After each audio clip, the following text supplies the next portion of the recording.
last night and just demolished the LA Sparks. And once a point guard touches the paint, they're either shooting or passing, and that's buckets all day long. I'll give you guys a reprieve from potentially getting fined here.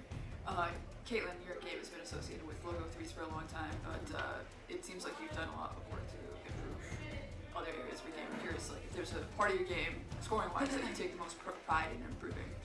Yeah, well, obviously I've only made 1 3 tonight, but like I haven't let that affect me. I obviously haven't shot the ball as well as I would have liked the first 2 games, but my shot feels great and I feel like it's right there, but I haven't let that bother my mind through these first 2 games. And you know, the best thing I can do for this team is play make. Like at the end of the day, I can score the ball, I can make threes, but what I can do best for this team is make plays for my teammates, and I know that.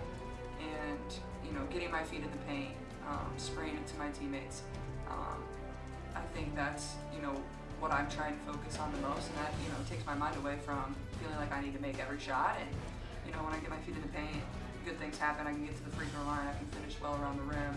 I feel like my speed and my burst is back, and that helps me get downhill a little bit better than I was last year. So take a lot of pride in that. I feel like I'm finishing well around the rim and setting my teammates up for success. And I thought we could have done that a little bit better in the second half. We struggled, especially there in the fourth, to kind of get the ball popping in the way we were in the first half. So just something for us to learn and clean up. So you got to look at what Clark did, and you know, when she went in there, she basically has done exactly what she's always done, dominated the game. Now the challenge Caitlin Clark has once again, we're going to fall back on the three-point shooting.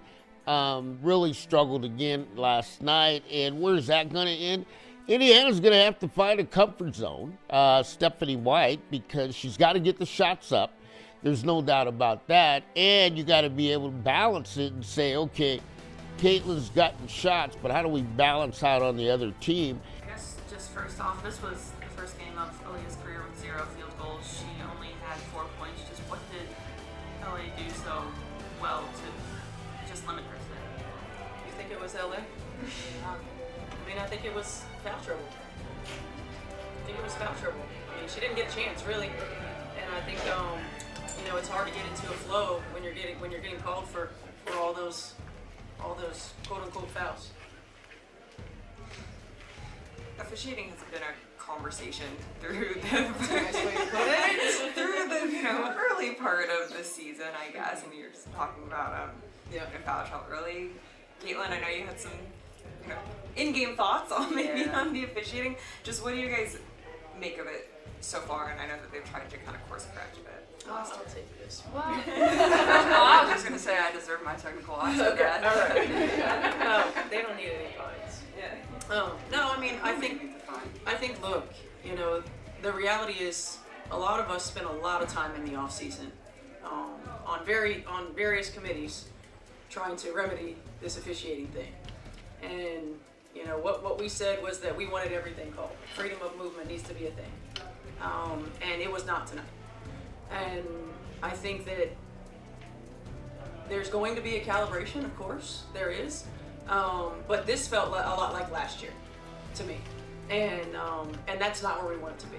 And so I just think that we've got to really demand consistency in what we're calling. Like, the players will be frustrated when they're calling everything, but that's what we have to do right now to get the game to where we want it to be. And the coaches are frustrated because we just want consistency. So, but here you got to keep it on a positive note. Indiana shot efficiently throughout the night. They moved the basketball. They looked good. Monique Billings returned. I'll tell you, I've never seen a player look closer to Dennis Rodman than Monique Billings. She's a pogo stick out there, and she's flying all around, tapping, doing all kind of crazy stuff. Looks chaotic, but it's her game. And it works, right? So Monique Billings returned, gave the Indiana Fever a lift.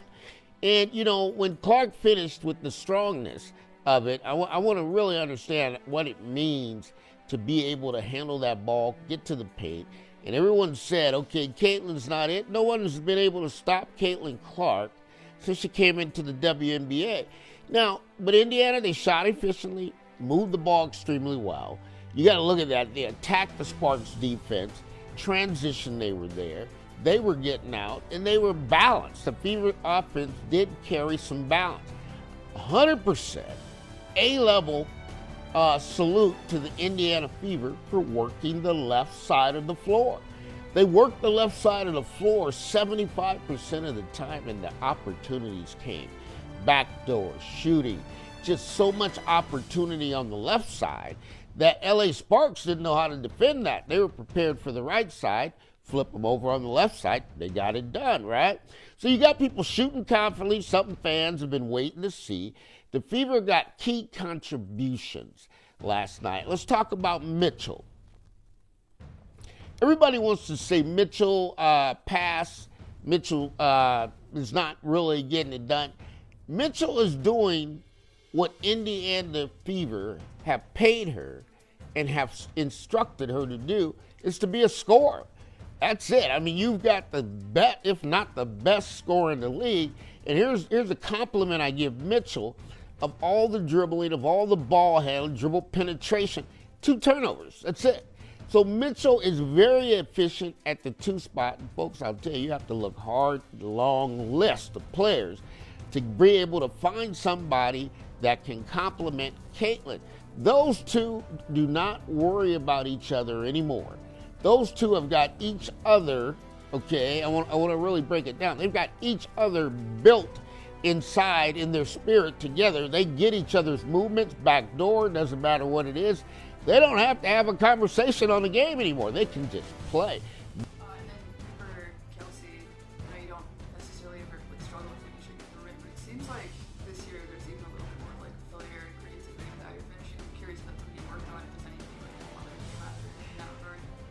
Honestly, creativity is who we are as basketball players. I think the creation which I try to bring to the table is just, taking what people give me, but I do trust my instincts and I trust my work ethic and my preparation to be able to make certain moves. And so, what you see is hope. I like to think hope is preparation. Steph, you talked about how you wanted to turn the page defensively for that first game of the season. What did you like better about today? We only gave up 78 points. We're going to win a did. lot of games. We did. I thought What more do you want? I want more. Coaches always want more. That's the nature of the beast. Again, we gave up 11 fast break points. Transition defense, and it's hard. Sometimes like turning the ball over or quick shots lead to transition opportunities, but our transition defense has to get better. I think our ball screen defense early wasn't really good. We got better in certain situations, and then we became hackers in the second half. So, I just think that there's a certain mentality that it takes to will yourself to defend every possession, and we are on our growth process to get there. We have the capabilities. There's no doubt about it. But there are going to be days where we don't shoot the ball particularly well. There are going to be days where things don't go great offensively. We've got to be able to rely on our defense. And so we were better today than we were in game 1. And that's what it's going to take. Just getting better every day.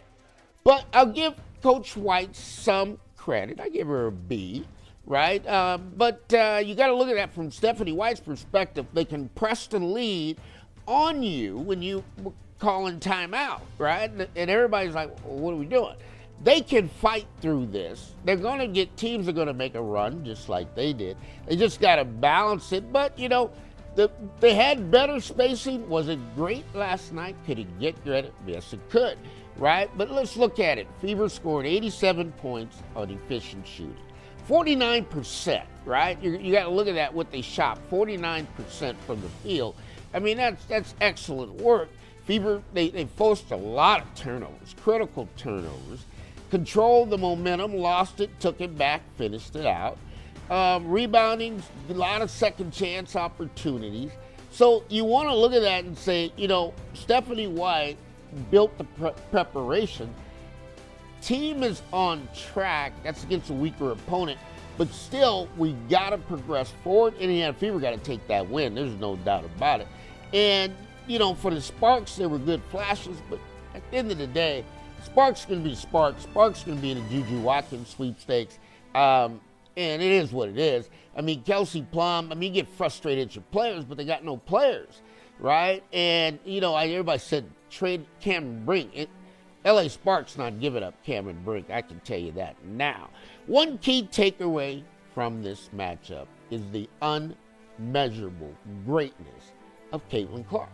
There's no doubt about it. MVP, 24 points, 9 assists, 2 steals, and a block.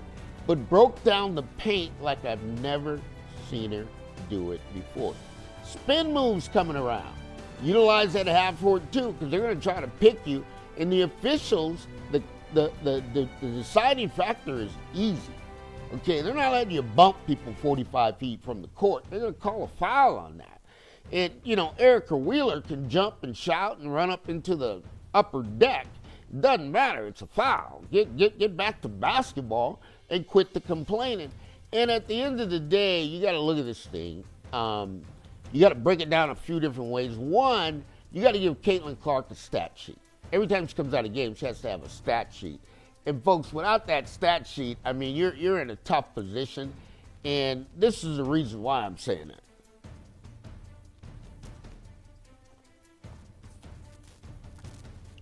Caitlin has to balance the floor, guys.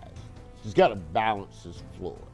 And Caitlin's got to realize where everybody numbers is at all points in time. I got to know where Boston is.